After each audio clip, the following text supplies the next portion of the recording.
Hello नमस्कार, welcome. आप सभी का बहुत बहुत स्वागत है दोस्तों। कैसे हो आप सभी साथियों? आज हम एक नया टॉपिक स्टार्ट करने वाले हैं और वो जो नया टॉपिक है अपना, वो हम पढ़ने वाले हैं राजस्थान की नदियाँ। तो देखो बच्चों, राजस्थान की जो नदियाँ हैं वो हम पढ़ने वाले हैं यहाँ पर। ठीक है,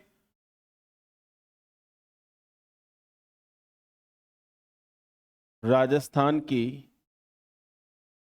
नदियाँ, या तो ये राजस्थान की नदियों के नाम से आएगा या फिर राजस्थान का अपवाह तंत्र, अपवाह तंत्र यानी कि ड्रेनेज सिस्टम। देखो, राजस्थान का जो अपवाह तंत्र है, राजस्थान का जो अपवाह तंत्र है, इसकी हम बात करते हैं तो राजस्थान में अपवाह तंत्र के आधार पर, राजस्थान में अपवाह तंत्र के आधार पर जो नदियों को कितने भागों में बांटा गया। बिल्कुल बिल्कुल, राम राम भाई, मेरे भाई, बहुत बढ़िया। चलिए भाई आगे बढ़े। तो राजस्थान में जो नदियां हैं, यानी कि राजस्थान का जो अपवाह तंत्र है, ये अपने आप में 100% है। राजस्थान का अपवाह तंत्र अपने आप में 100% है। और राजस्थान की जो नदियां हैं, इसको अपवाह तंत्र के आधार पर बहने के हिसाब से कितने भागों में बांटा गया। जैसे ये अपना राजस्थान, ये अपना राजस्थान, और इस राजस्थान में ये अरावली, और इधर की जितनी भी नदियां हैं वो बंगाल की खाड़ी में गिरेगी, बंगाल की खाड़ी में। ठीक है, इधर की जितनी भी नदियां हैं वो अरब सागर में गिरेगी, अरब सागर में। यानी कि कुछ नदियां बंगाल की खाड़ी में, कुछ नदियां अरब सागर में। नमस्कार भाई, नमस्कार शिवा, पूजा, नमस्कार बच्चे। तो और कुछ नदियां आंतरिक प्रवाह के यानी कि भूमि के अंदर बहेगी। यानी कि 3 प्रकार की नदियां हमारे राजस्थान में पाई जाती है। ठीक है, देखो ध्यान से सुनना। तो राजस्थान का अपवाह तंत्र कितने प्रकार का है? 3 प्रकार का है। राजस्थान का अपवाह तंत्र 3 प्रकार का है। देखो बच्चों, राजस्थान का अपवाह तंत्र 3 प्रकार का है। देखो, पहला अपवाह तंत्र कौन सा है? आंतरिक प्रणाली की नदियां।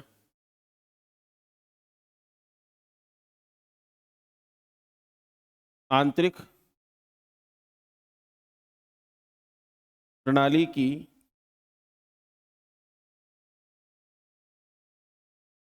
नदियां। तो पहला अपवाह तंत्र कौन सा हो गया? आंतरिक प्रणाली की नदियां। दूसरा अपवाह तंत्र है बंगाल की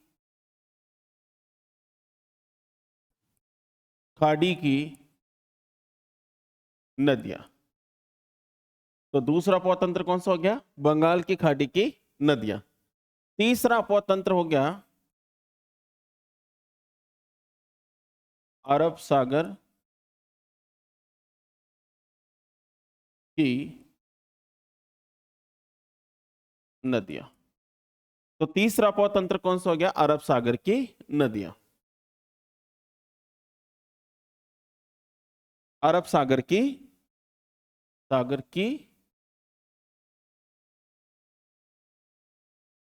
नदियां। अब देखो, हमारी जो नदियां हैं, नदियों की हम बात करें तो नदियां हम अपने आप में, राजस्थान में जितनी भी है वो 100% है। सारी की सारी नदियां अपने आप में 100% है। जैसे अगर मैं बात करता हूं बच्चों, ध्यान से सुनना। राजस्थान का जो अपवाह तंत्र 100% है, इस 100% में से हमें लगभग 60%, कितने परसेंट बच्चों? 60% जो नदियां हैं वो आंतरिक प्रणाली की, 23% बंगाल की खाड़ी की, 17% अरब सागर की, ये नदियां मिलती है। इसके बाद, इसके बाद देखो बच्चों, इसके बाद आंतरिक प्रणाली की नदियां किसे कहेंगे? यानी कि आंतरिक प्रणाली की जो नदियां होती है, इनका उद्गम तो निश्चित होता है। जैसे मान लो कि कोई नदी यहां से निकली तो उद्गम तो हो गया यहां से, लेकिन कुछ दूरी के बाद ये नदी भूमि के अंदर समा जाती है। कुछ दूरी के बाद ये नदी क्या करती है? भूमि के अंदर समा जाती है। इसका मतलब क्या है? इसका मतलब यह है कि ये जो नदियां हैं, ये जो नदियां हैं, ये नदियां उद्गम तो निश्चित होता है लेकिन समापन निश्चित नहीं होता। देखो, इसकी डेफिनेशन लिखते हैं फिर और समझते हैं इसको।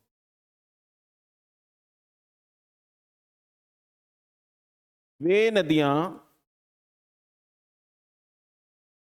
वे नदियां जिनका उद्गम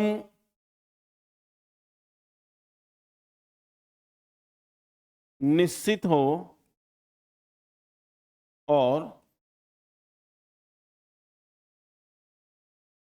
समापन भी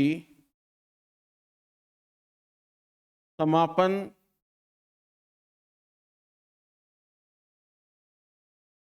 निश्चित नहीं हो। यानी कि वे नदियां जिनका उद्गम तो निश्चित है लेकिन समापन निश्चित नहीं है, वो आंतरिक प्रणाली की नदियां कहलाती है। जबकि बंगाल की खाड़ी की नदियां कौन क्या कहलाएगी? वे नदियां जिनका जो उद्गम, देखो, वे नदियां जो बंगाल की खाड़ी में प्रत्यक्ष या अप्रत्यक्ष रूप से गिरे, वो बंगाल की खाड़ी की नदियां। ठीक है, तो देखो, वे नदियां वे नदियां जो प्रत्यक्ष या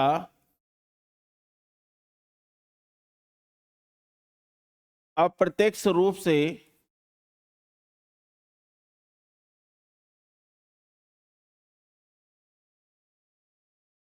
बंगाल की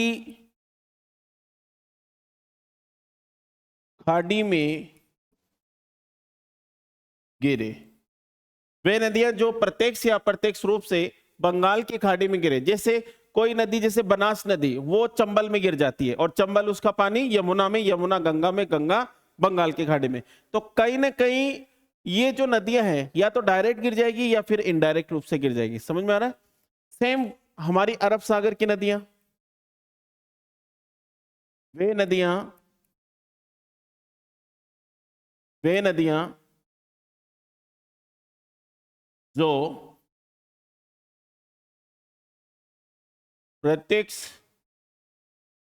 या अप्रत्यक्ष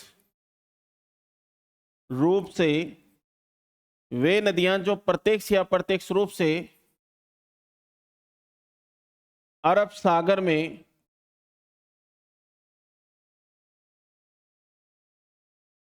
गिरती है, उसे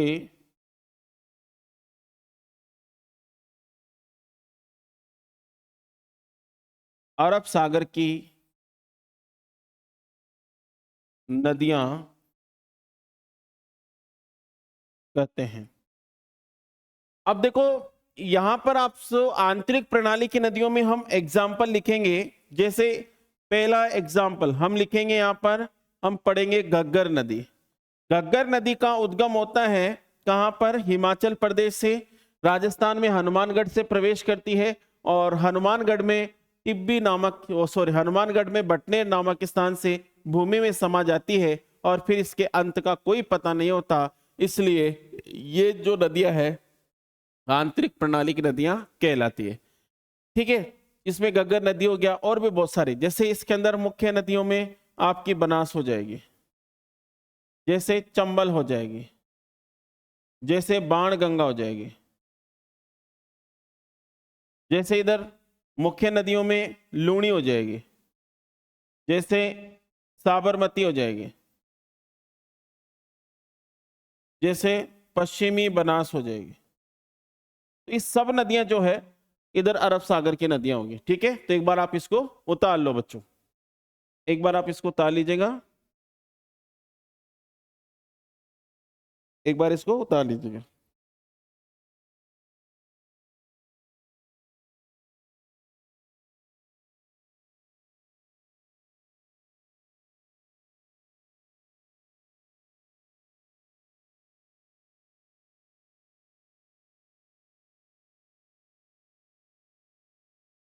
चले भाई, तो सबसे पहले अपन आंतरिक प्रणाली की नदियां पढ़ेंगे, तो आप सभी साथी जो है हेडिंग लगाएगा।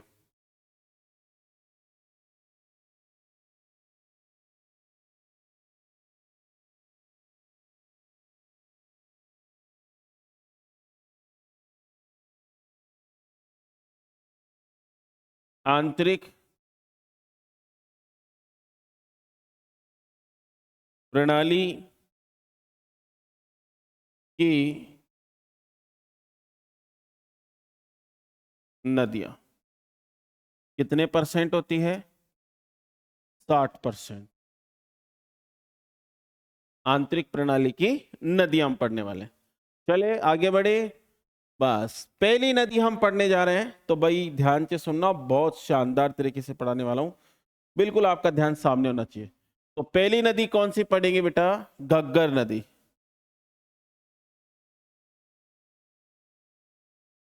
घग्गर नदी।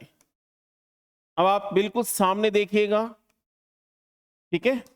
देखो बच्चों, घग्गर नदी की बात करते हैं तो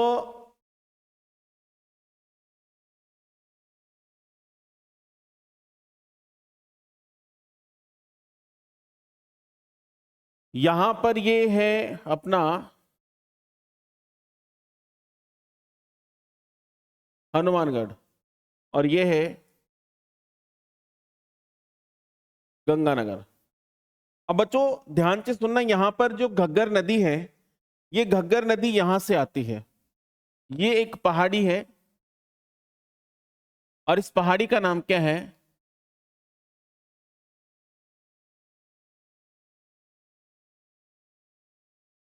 एक पहाड़ी है, और इस पहाड़ी का नाम क्या है?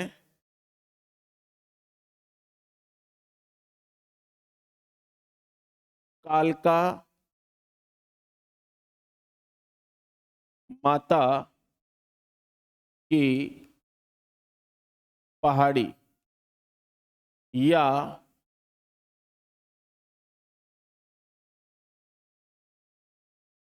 शिवालिक की पहाड़ी। और ये कहां पर है? हिमाचल प्रदेश। तो कालका माता की पहाड़ी या शिवालिक की पहाड़ी, ठीक है भाई। अब देखो बच्चों ध्यान से सुनना, यहां पर ध्यान से सुनिएगा, यहां से नदी आती है,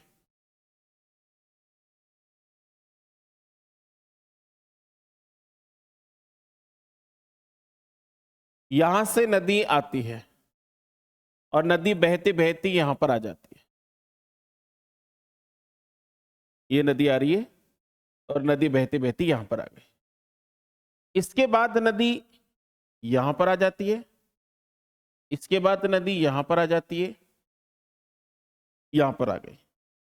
अब देखो बच्चों, यहां से ये जो नदी है, यहां से ये जो नदी है इस तरीके से बहेगी। अब ये भूमि के अंदर चली गई, आंतरिक प्रणाली की बन चुकी है ये नदी, और इस तरीके से आगे बढ़ती है। अब देखिएगा, यहां से राजस्थान में प्रवेश कर रही है, और वो ये स्थान कौन सा है?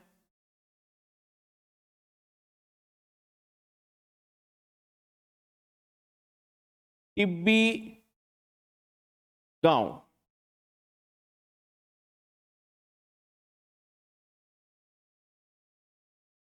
तलवाड़ा तहसील, देखो ये अलग चीज है ना, तलवाड़ा तहसील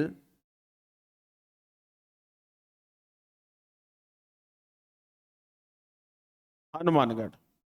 यहां से राजस्थान में प्रवेश करती है नदी, और यहां से जब नदी राजस्थान में प्रवेश करती है, तो ये एक स्थान आता है, ये वाला। ये कौन से स्थान है?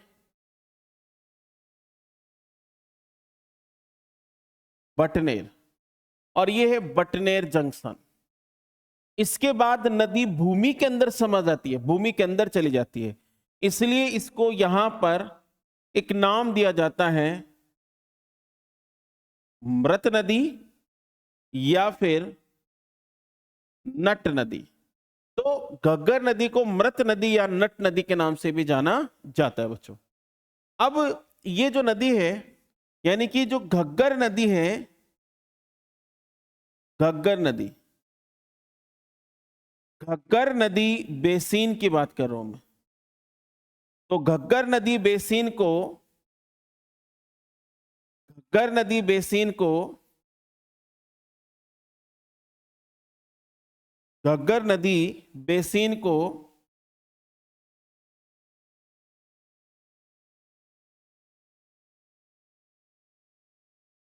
राजस्थान में और सॉरी पाकिस्तान में। तो राजस्थान में इसको कहते हैं नाली या पाट।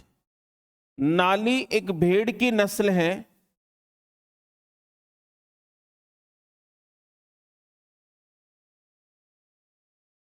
नाली एक भेड़ की नस्ल है जो कहां मिलती है?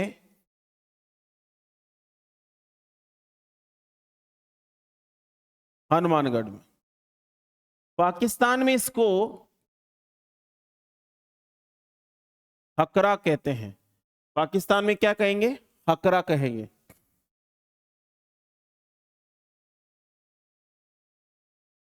चले आगे बढ़े। अब देखो घग्गर नदी जो है, ये जो घग्गर नदी है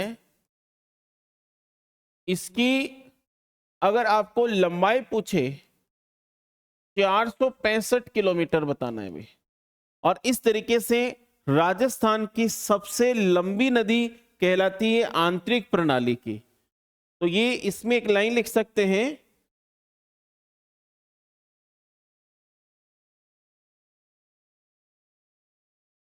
यह है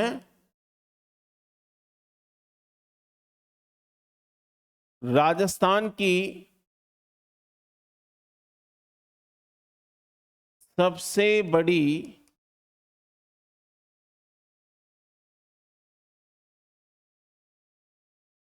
आंतरिक प्रणाली की नदी है। तो ये राजस्थान की सबसे बड़ी आंतरिक प्रणाली की नदी है। अब देखो बच्चों, ये जो नदी है इसके किनारे हनुमानगढ़ में, कहां पर बच्चों? हनुमानगढ़ में। हनुमानगढ़ में कुछ सभ्यताएं विकसित हुई। जैसे पहली सभ्यता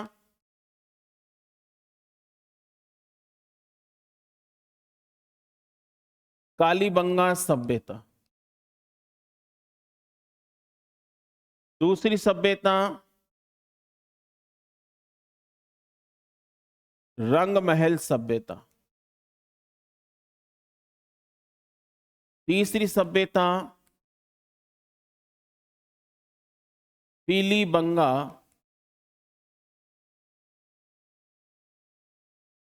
सभ्यता। पीलीबंगा सभ्यता। देखो हरियाणा में भी एक सभ्यता विकसित हुई इसके ऊपर, और वो सभ्यता कौन सी है? बनवाली सभ्यता। और वो कहां पर है?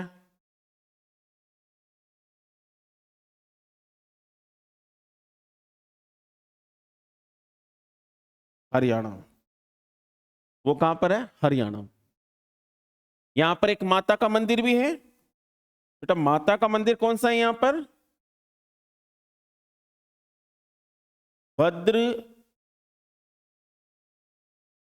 काली माता का मंदिर। इस तरीके से एक टेंपल है भद्रकाली माता का मंदिर। ठीक है।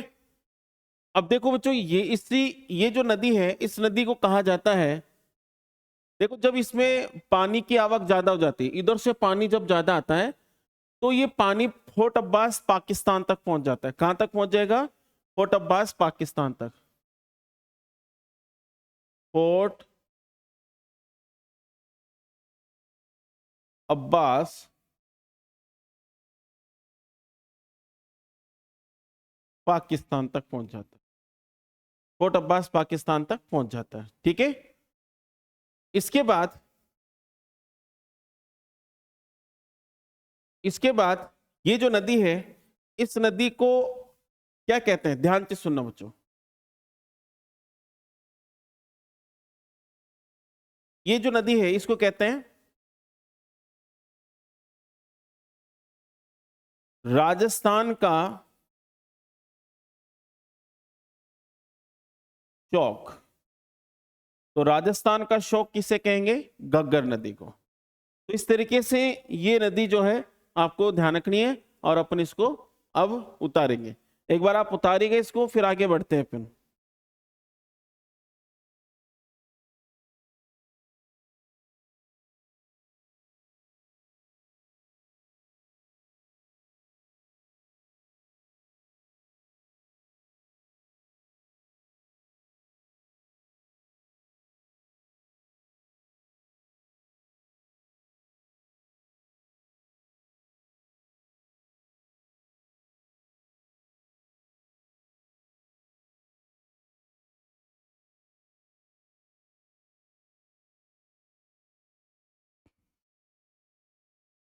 उतारिए बच्चों जल्दी से।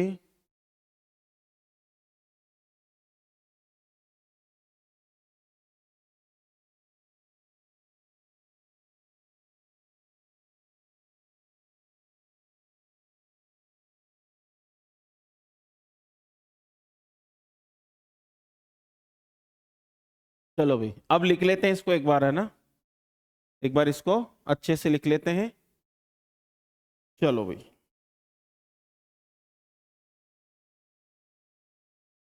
देखो बच्चों, उतार लिया। दिलकुश, शिवा, पूजा।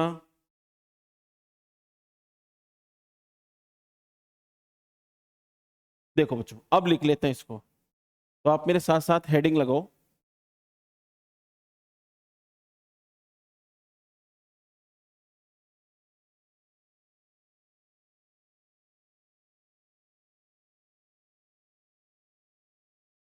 घग्गर नदी। देखो बच्चों, घग्गर नदी, और घग्गर नदी के सबसे पहले हम पढ़ेंगे, घग्गर नदी के सबसे पहले हम पढ़ेंगे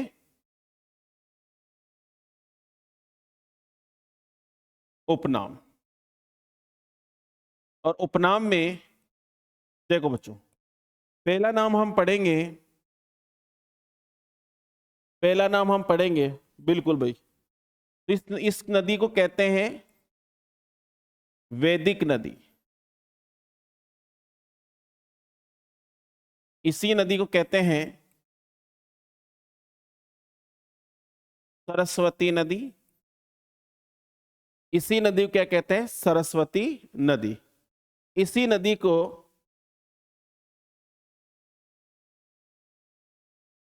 दृश्यवती नदी कहते हैं।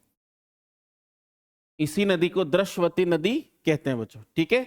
इसी नदी को मृत नदी कहते हैं, मृत नदी भी इसी कहते हैं। इसी नदी को नट नदी भी इसी को कहते हैं, ठीक है। नट नदी भी इसी को कहते हैं, ठीक है भाई। इसी नदी को सोतर नदी भी इसी को कहते हैं, सोतर नदी भी इसी को कहते हैं भाई, ठीक है। इसी नदी को चौतांग नदी भी कहते हैं भाई। कौन सी नदी कहते हैं? चौतांग नदी। यह आपको ध्यान रखना, चौतांग नदी भी इसको कहते हैं भाई। यहां तक कोई दिक्कत? अब उद्गम कहां से होता है? शिवालिक की पहाड़ियों से होता है, कालका माता की पहाड़ी हिमाचल प्रदेश से। अब देखो बच्चों, इसका उद्गम कहां से होगा? अगर मैं इस नदी की बात करता हूं, इस नदी का उद्गम,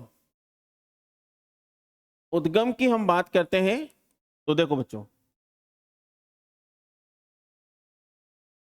कालका माता की पहाड़ी या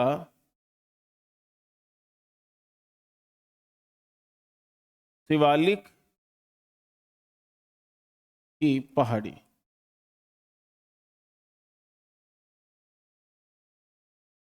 हिमाचल प्रदेश। कालका माता की पहाड़ी या शिवालिक की पहाड़ी, हिमाचल प्रदेश। अब देखो, राजस्थान में प्रवेश कहां से करेगी?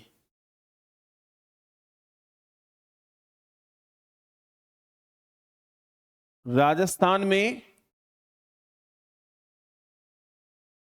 प्रवेश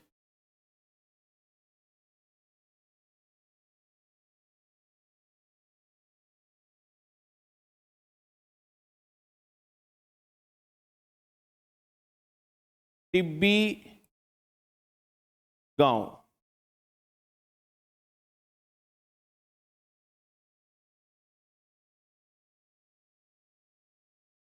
तलवाड़ा तहसील।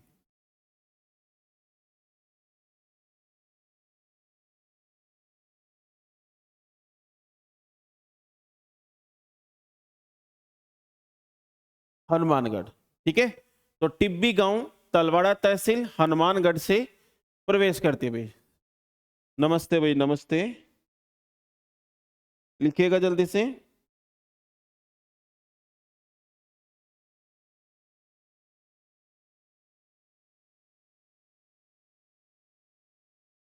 चलो भाई आगे बढ़ते हैं।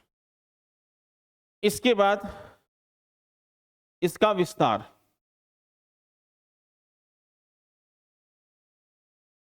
देखो बच्चों, इसका विस्तार की हम बात करें तो इसका विस्तार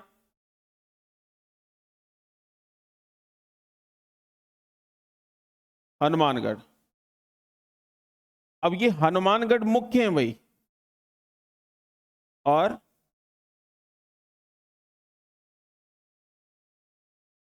गंगानगर, तो इसका विस्तार 2 जिलों में मिलेगा। हनुमानगढ़ मुख्य है।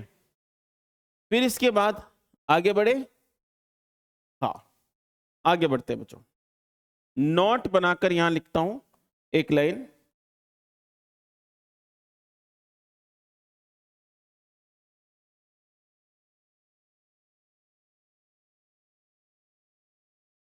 बटनेर कहां पर है? हनुमानगढ़। देखो बच्चों, बटनेर हनुमानगढ़ में से यह नदी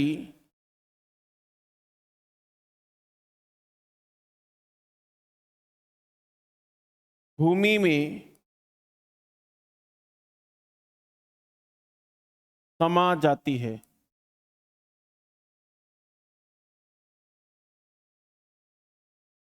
अर्थात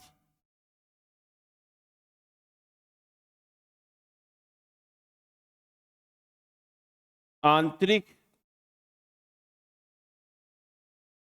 प्रणाली की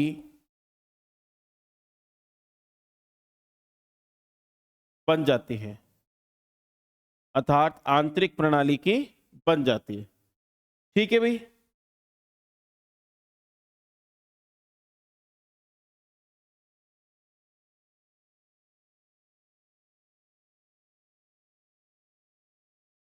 चलो भाई, लिख लीजिएगा।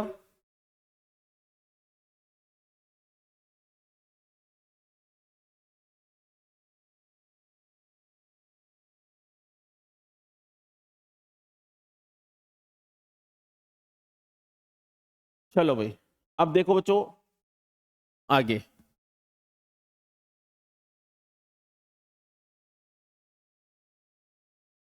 घग्गर नदी के बेसिन को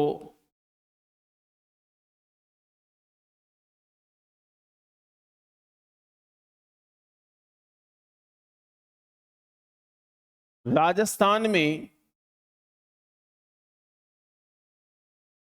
पाट या नाली कहते हैं। पाट या नाली कहते हैं।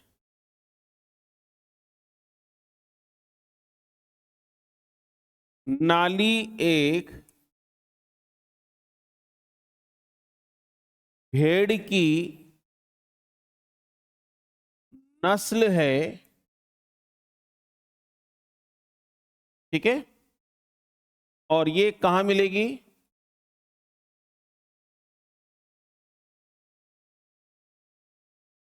हनुमानगढ़ में। ठीक है भाई, आगे बढ़ते हैं। आगे बढ़ते हैं। देखो बच्चों,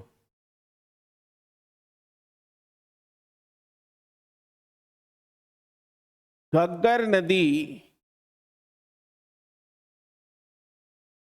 के बेसिन को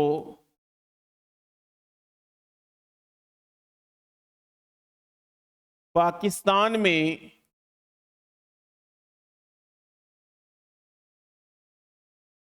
हकरा कहते हैं। तो पाकिस्तान में क्या बोलते हैं बच्चों? हकरा बोलते हैं। फिर आगे बढ़ते हैं।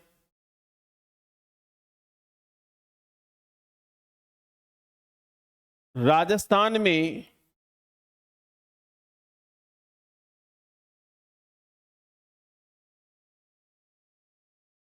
घग्गर नदी बेसिन में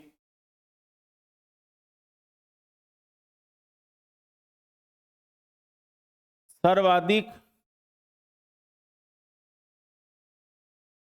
चावल व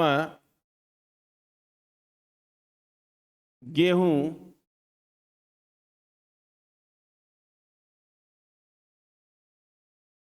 होते हैं। सर्वाधिक चावल व गेहूं होते हैं। चले भाई, अब एक लाइन लिखता हूं, फिर इसको समझा दूंगा आपको ना, थोड़ी सी इंपॉर्टेंट है। एक बार लिख देता हूं।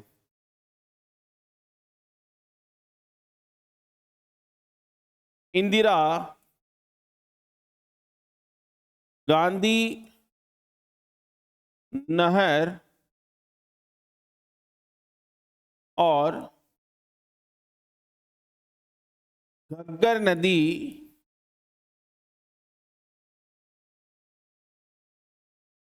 एक दूसरे को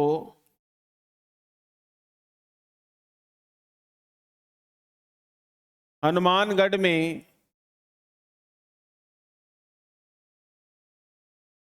बड़ोपाल नामक स्थान पर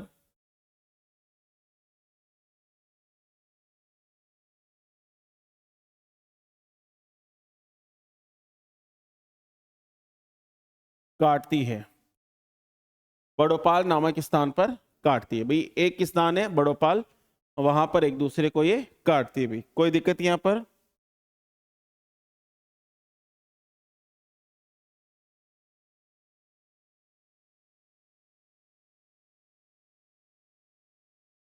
यहां तक लिख लिया?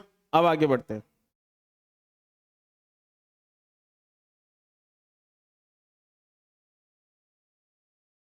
घग्गर नदी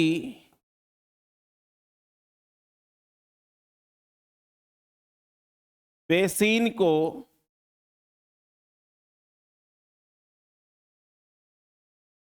गंगानगर में सोडावाटी क्षेत्र कहते हैं। कौन सा क्षेत्र कहते हैं? सोडावाटी क्षेत्र कहते हैं। वेरी गुड शिवा, बहुत बढ़िया भाई, बहुत बढ़िया।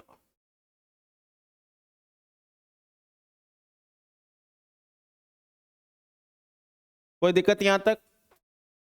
अब देखो बेटा, यहां तक तो एक बार आप उतार लीजिएगा ना, या फिर मैं इसको थोड़ा छोटा करके इधर लिख देता हूं। एक बार आप उतार लो इसको, फिर आगे बढ़ते हैं।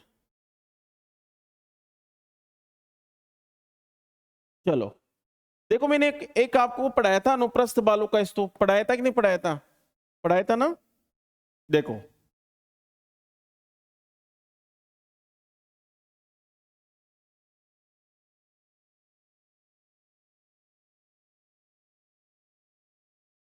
घग्गर नदी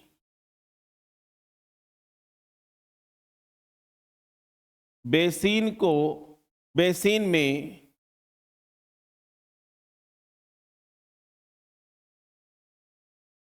सर्वाधिक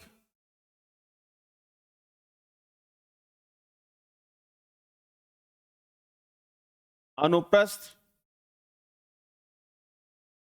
बालू का स्तूप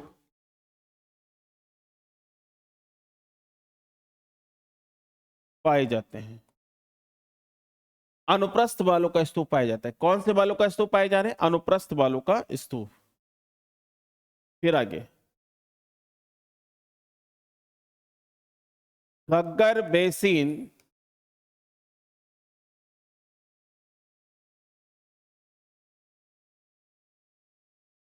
हनुमानगढ़ में, गग्गर बेसिन हनुमानगढ़ में, गग्गर बेसिन हनुमानगढ़ में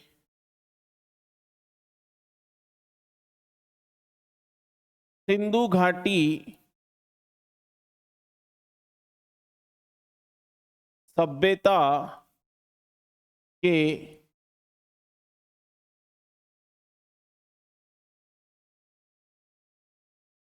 प्रमुख स्थल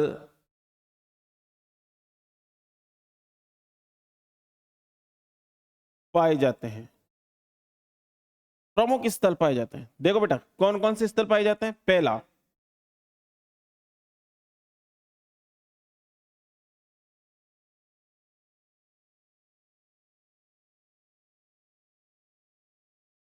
कालीबंगा सभ्यता। दूसरे,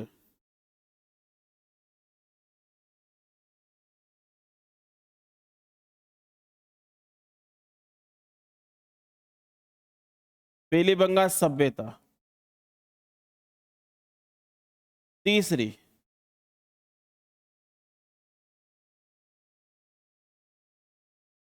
रंग महल सभ्यता। ठीक है, और तीनों आपको कहां मिलेगी?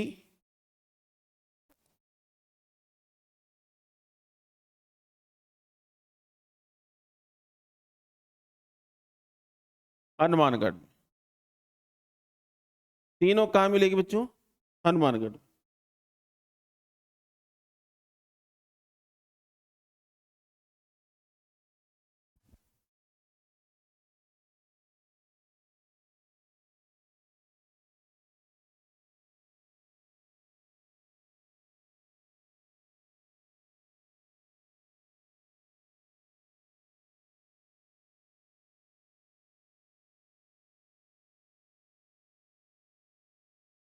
देखो बच्चों यहां तक कोई दिक्कत?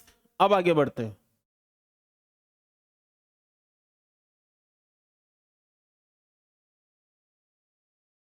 नोट बनाकर एक लाइन लिखते हैं, और क्या है? घग्गर नदी बेसिन, घग्गर नदी बेसिन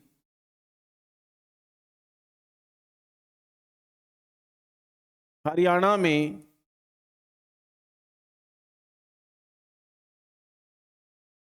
बनवाली सभ्यता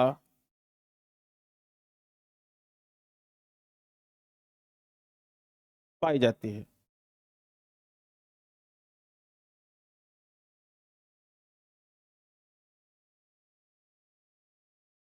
पाई जाती है भाई, बनवाली सभ्यता पाई जाती है। लिखो भाई।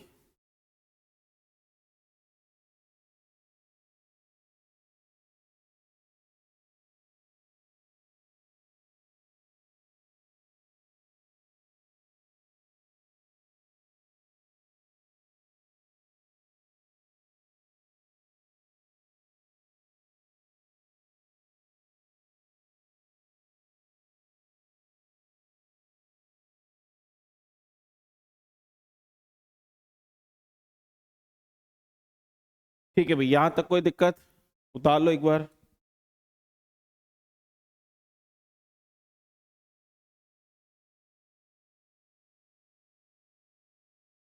चलो भाई आगे बढ़ते हैं। देखो,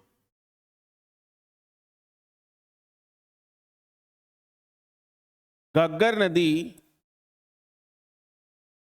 घग्गर नदी में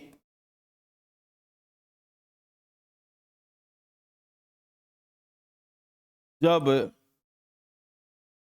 बाढ़ का पानी, घग्गर नदी में जब बाढ़ का पानी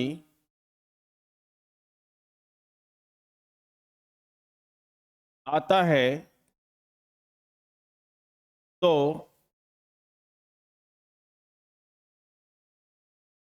पाकिस्तान में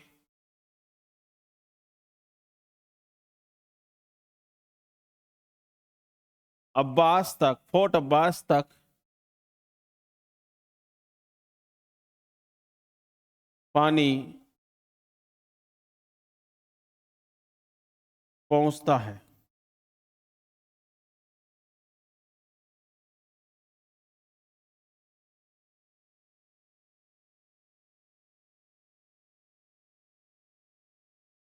घग्गर नदी को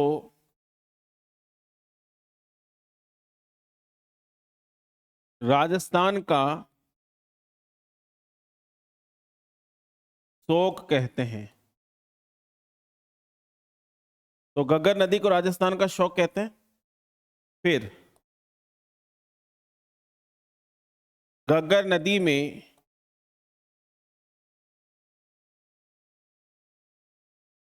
प्राचीनतम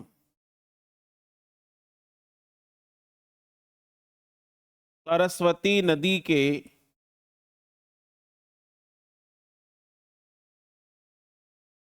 अवशेष पाए जाते हैं। तो प्राचीनतम सरस्वती नदी के अवशेष पाए जाते हैं।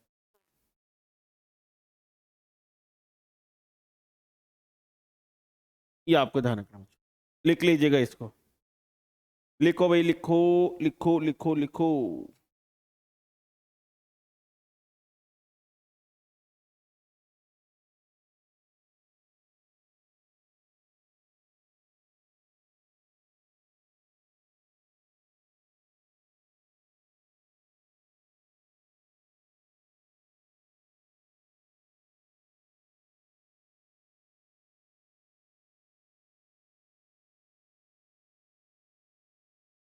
ठीक है भाई, यहां तक कोई दिक्कत?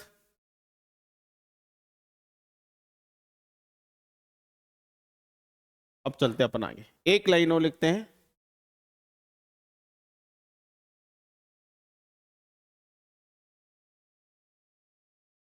घग्गर नदी उत्तरी राजस्थान की सबसे बड़ी नदी है। तो घग्गर नदी उत्तरी राजस्थान की सबसे बड़ी नदी है। दूसरी लाइन, घग्गर नदी की लंबाई 465 किलोमीटर, 65 किलोमीटर है। फिर आगे एक और लाइन लिखते हैं। घग्गर नदी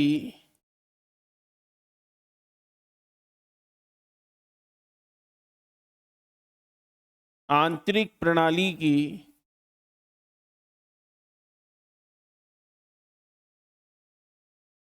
सबसे बड़ी नदी है। देखो, नोट बनाकर एक लाइन लिखते हैं यहां पे।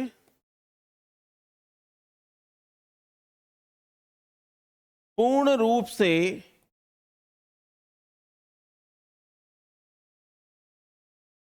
आंतरिक प्रणाली की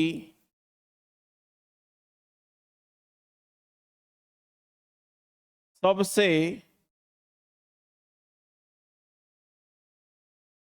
बड़ी नदी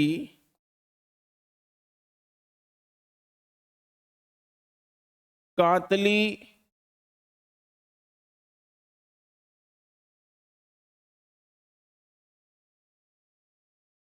नदी है। कौन सी नदी है भाई? कांतली नदी है। तो ये आपको ध्यान रखना भाई, ठीक है। बहुत बढ़िया भाई, बहुत बढ़िया। तो बच्चों, ये नदियां जो अपन स्टार्ट कर रहे हैं बहुत ही शानदार तरीके से, एक एक नदी को बहुत अच्छे से डायग्राम बनाकर फिर उसकी थ्योरी हम लिखेंगे। इस तरीके से हम पढ़ रहे हैं और प्रत्येक नदी के बारे में ऐसे ही पढ़ने वाले हैं अपन, ठीक है। तो ये आपको थोड़ा सा ध्यान रखना। अब देखो, इसके अंदर एक चीज और लिखवाता हूं मैं आपको।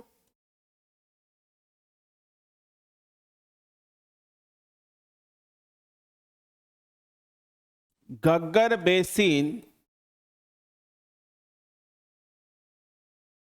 के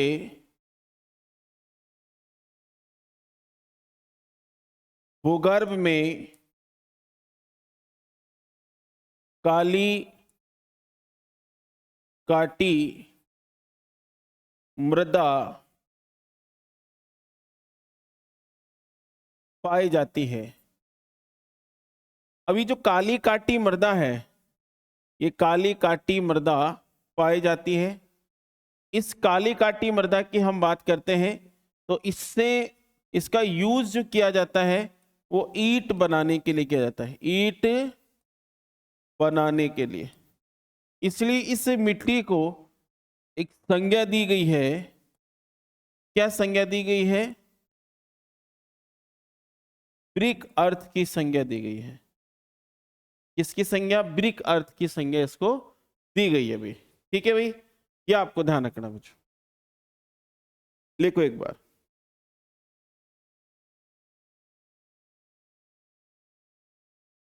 ठीक है, अब देखो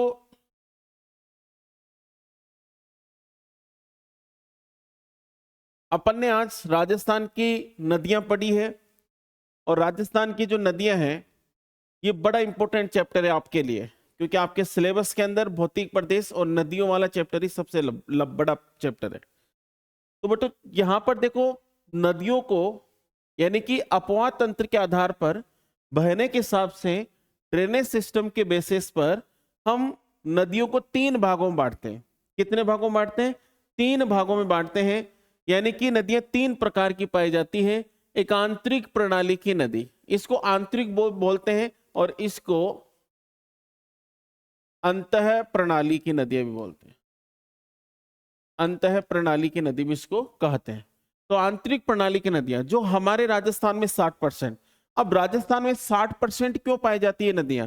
क्योंकि राजस्थान में मरुस्थल ज्यादा है, और मरुस्थल क्या करता है, जैसे ही पानी आता है तो पानी को सोख लेता है, और जैसे ही आप पानी को सोखेगा तो यहाँ पर ज्यादातर नदियां आंतरिक प्रणाली की पाई जाती है। और ये जो आंतरिक प्रणाली की नदियां होती है, ये इनका उद्गम तो निश्चित होता है लेकिन समापन निश्चित नहीं होता। उद्गम तो निश्चित होता है लेकिन समापन निश्चित नहीं होता। देखो यहाँ पर वे नदियां जिनका उद्गम निश्चित है, उद्गम क्या है बच्चे? निश्चित है, लेकिन समापन निश्चित नहीं है। इधर बंगाल की खाड़ी की नदियां 23% पाई जाती है। वे नदियां जो प्रत्यक्ष या अप्रत्यक्ष रूप से बंगाल की खाड़ी में गिरे, या तो डायरेक्ट या इनडायरेक्ट रूप से बंगाल की खाड़ी में गिरे। अब बहुत बार नदियां इनडायरेक्ट रूप से भी गिरती है, जैसे जैसे कैसे? बनास नदी, मैंने एग्जांपल बताया आपको, बनास नदी चंबल नदी में गिर गई। अब चंबल नदी यमुना में गिर गई, यमुना गंगा में गिर गई, और गंगा बंगाल की खाड़ी में। वैसे राजस्थान के अंदर इतनी बड़ी नदियां नहीं है, मैक्सिमम इतनी मतलब छोटी नदियां हैं, ज्यादातर ज्यादा बड़ी नदियां नहीं है कि किसी सागर में जाकर वो गिर जाए। ठीक है, वे नदियां जो प्रत्यक्ष या अप्रत्यक्ष रूप से अरब सागर में गिरे, अरब सागर की नदियां कहलाएगी। फिर हमने यहाँ पर आंतरिक प्रणाली की नदी यानी कि 60% वाली नदी हमने स्टार्ट कर दी, जिसके अंदर हमने इस तरीके से घग्गर नदी का डायग्राम बनाया। घग्गर नदी एक ऐसी नदी है जो हिमालय से आने वाली एकमात्र नदी है राजस्थान में। तो ये नदी, एक ही लाइन अपन ने लिखी नहीं थी, इसको लिखवा देता हूं मैं। देखो, घग्गर नदी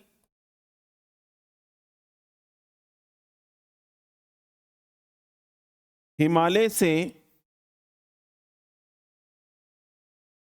आने वाली एकमात्र नदी है, हिमालय से आने वाली एकमात्र नदी है। ठीक है, तो ये भी आप उसके अंदर मेंशन कर लो भाई। हाँ बिल्कुल, बहुत बढ़िया बहुत बढ़िया। चले, तो थोड़ा सा रह गया था हमारा, तो हम यहां पर थे। तो इस तरीके से हमने देखा कि कालका माता की पहाड़ी या शिवालिक की पहाड़ी से नदी निकलती है। हरियाणा में बनवाली सभ्यता इसके ऊपर है। राजस्थान में प्रवेश टिब्बी गांव तलवाड़ा तहसील हनुमानगढ़ से करती है। ठीक है, घग्गर नदी की लंबाई 465 किलोमीटर है, और यह राजस्थान की सबसे बड़ी आंतरिक प्रणाली की नदी है।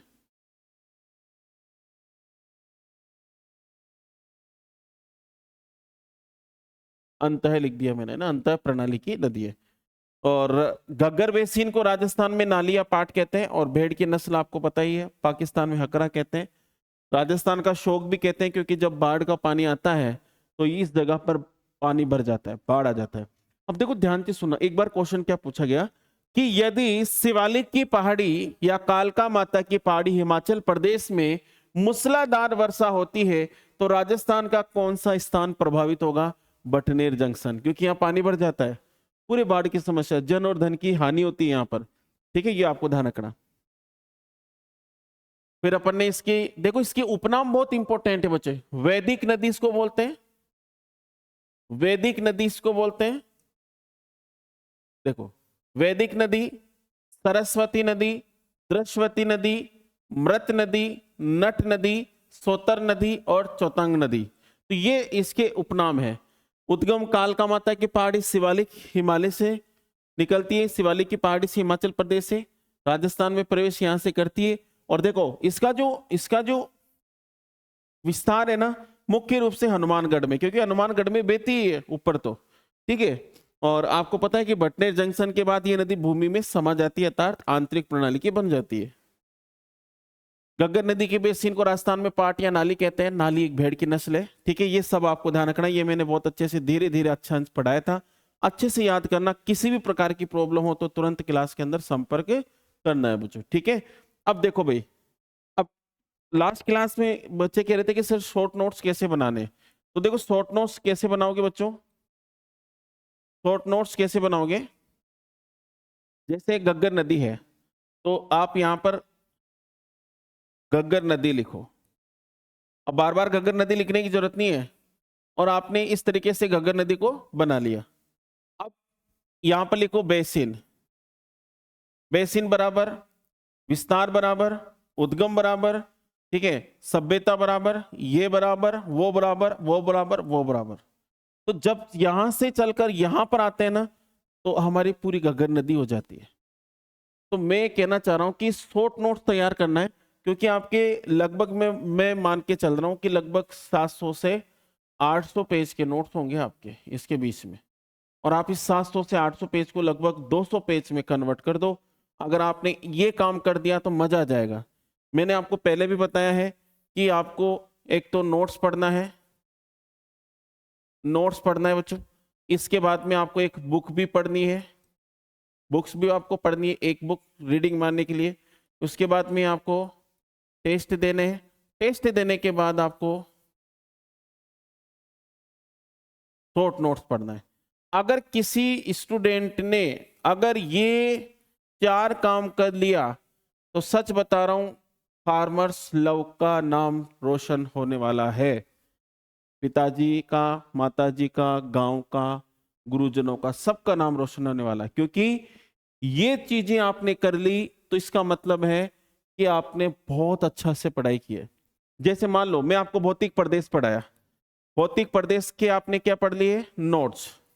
अब भौतिक प्रदेश को आप बुक से पढ़ लो। बुक से क्यों? अब आप सोच रहे हैं सर बुक से क्यों पढ़े आप, जब आप पढ़ा रहे हो तो मैं इसलिए सजेशन कर रहा हूं क्योंकि मैं आपको इजी लैंग्वेज लिखवाता हूं।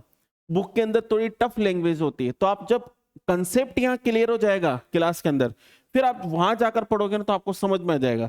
और जब आप वहां जाकर पढ़ोगे तो वो एक एग्जामिनर की लैंग्वेज, क्योंकि एग्जामिनर की लैंग्वेज किताब की लैंग्वेज ही होती है, तो आप यहाँ पढ़ोगे तो बहुत सारी चीजें क्लियर हो जाएगी। कोई शब्द ऐसा हो समझ में नहीं आया तो मुझसे पूछ सकते हो। फिर उसके बाद में आप बुक्स पढ़ लिया, उसके बाद में फिर इसी यानी कि भौतिक प्रदेश को नोट्स पढ़ लिए, इसके भौतिक प्रदेश को बुक में से पढ़ लिया, फिर भौतिक प्रदेश के टेस्ट दे लो, और फिर भौतिक प्रदेश के शॉर्ट नोट्स तैयार कर लो। बस अगर आपका टॉपिक क्लियर नहीं हो तो मुझे बता देना, हर तरीके से क्लियर हो जाएगा आपका वो टॉपिक। मेहनत करनी पड़ती है बच्चे, मेहनत आपको करनी ही पड़ेगी। मैं आपको ये कह रहा हूं कि लोहा जब अच्छे आकार में लोहे को बनाया जाता है ना, तो पहले उसको तपाया जाता है। तो आपका भी सफर अभी आपको तपाया जा रहा है लोहे की तरह, और जब आप पूर्ण रूप से तप जाओगे तो आपका आकार बहुत अच्छा होगा, मतलब आपकी लाइफ बहुत अच्छी होने वाली है। इसलिए प्लीज आप जो है ये सब चीजें कीजिएगा, शॉर्ट नोट्स जरूर बनाएगा। शॉर्ट नोट्स आप ये 4 चीजें करोगे, ये 4th स्टेप पर आता है शॉर्ट नोट्स, ये 4th स्टेप आपको चलना है। अगर सिलेक्शन लेना है, और जिसको नौकरी लगनी है वो वास्तव में करके दिखाएगा ये सब चीजें। ठीक है भाई, तो ये आपको ध्यान रखना है। तो ठीक है बच्चों, नेक्स्ट मिलते हैं अपन, और अच्छे से पढ़ना। नेक्स्ट क्लास में आपको किसी प्रकार का डाउट हो तो पूछ लेना। ठीक है, तो धन्यवाद। जय हिंद, जय भारत।